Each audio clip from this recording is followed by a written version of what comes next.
One LC. Go for BD1. Verify HP storage mass.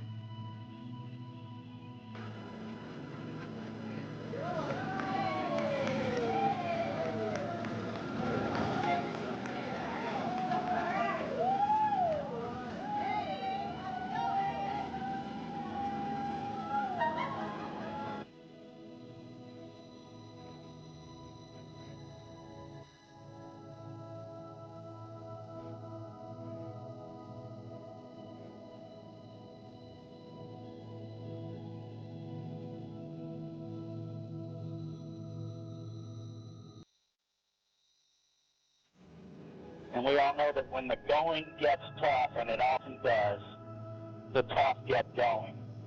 And you have. And Sonny and I are honored to share this dream of spaceflight with each and every one of you. So with that, LC, let's get going.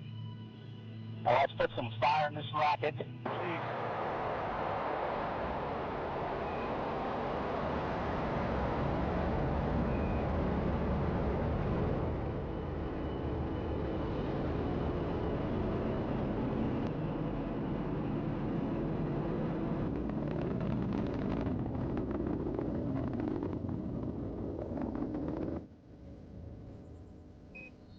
Good Adam. In the second phase of the 10-meter hole, the NASA docking system. Now less than 3 meters away.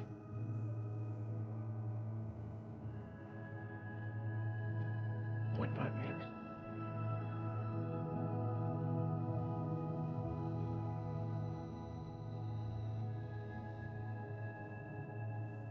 We have confirmation of contact and capture of NASA's Boeing crew flight test and Starliner.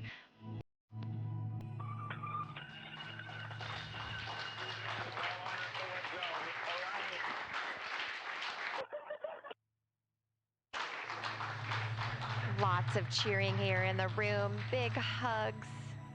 Sunny William coming through in her blue flight suit. Oh.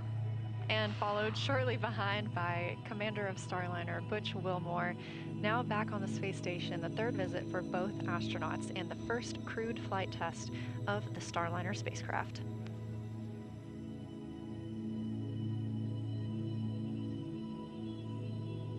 Butch, Sunny, we are glad to see them all here in International Space Station, and we want to congratulate the whole team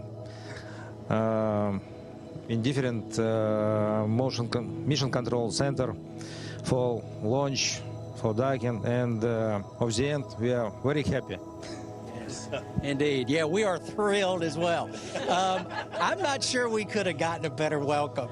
I mean, we had music, we had Pojo, Matt was dancing. It was great. Here we are in the front of the International Space Station where our spacecraft docked. Just to reorient you a little bit, this is the GEM, the Japanese laboratory, on the right-hand side or the starboard side, Navy term. This is the ESA module Columbus on the, oh, I got that wrong, didn't I? I'm facing the wrong way. That's the starboard side, the right side, and the GEM is on the left side, the port side. But let's go forward into Starliner, where there was a little bit of action the other day. So I'm going to lead you down through the PMA 2 into Starliner. All right, going in through the IDA, the docking adapter, and then into the spacecraft. Here we are.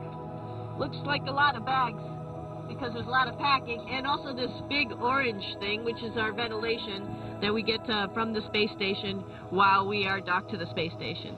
It looks probably a little cramped, and it's actually fairly roomy for just Sunny and myself, with just the two of us. Obviously, you don't need a large cockpit, so it's actually sized perfectly for us as far as for controlling the spacecraft. And of course, all this other area down here earlier where you saw the baggage and whatnot is where the other couple of crew members would be for the next time the Starliner flies. Star 1 mission, there'll be 2 crew members down here. Awesome. Awesome, and thank you so much for paying attention. Thank you for being with us, and Butch and I are, again, so honored to be part of this crew.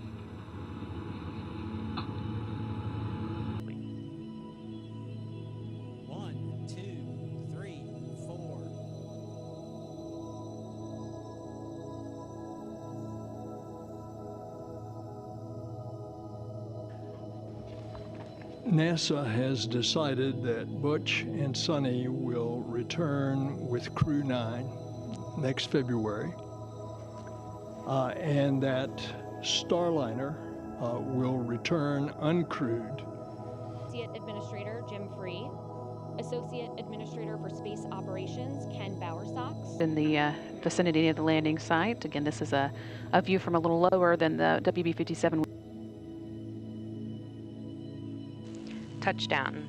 Starliner is back on Earth. And I think, you know, from a human perspective, all of us feel happy about the successful landing, but then there's a piece of us, all of us, that we wish it would have been the way we had planned it. We had planned to have the mission land with Butch and Suni on board. I think there's, depending on who you are on the team, different emotions associated with that. For Steve Stitch, if a crew had been on board the spacecraft tonight, would anything have... Obviously, when you have an issues like we've had, there's some changes that need to be made. Boeing's on board with that. We're all on board with that. And I can tell you, when you push the edge of the envelope again and you do things with spacecraft that have never been done before, just like Starliner, you're going to find some things. And in this case, we found some things that we just could not get comfortable with putting us back in the Starliner when we had other options. Sunset. So they are now in an orbital nighttime, flying about 260 away.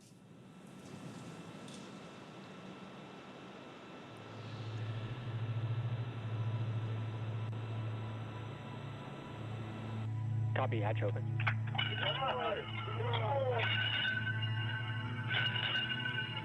Freedom arriving! The bell has been rung. Alexander Gorbanov, the first through of Crew 9, being welcomed by Expedition 72. Next up is Crew 9 Commander Nick Hague. Welcome to the International Space Station, and Nick, welcome back home to the International Space Station. It's great to be here with bringing the 72 back up to 11.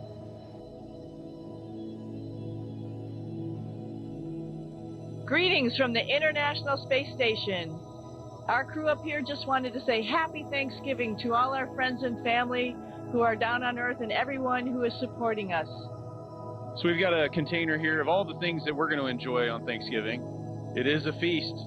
Let me see. We've got Brussels sprouts, butternut squash, apples and spice, smoked turkey, and smoked turkey. It's going to be delicious. And of course, in a personal sense, our family, our friends, those that are lifting up prayers for us and have been, we're grateful for that. We're grateful for a nation that is a spacefaring nation that lets us live free, say what we think is important to say, and so many other things. So much to be thankful for in this season. Happy Thanksgiving!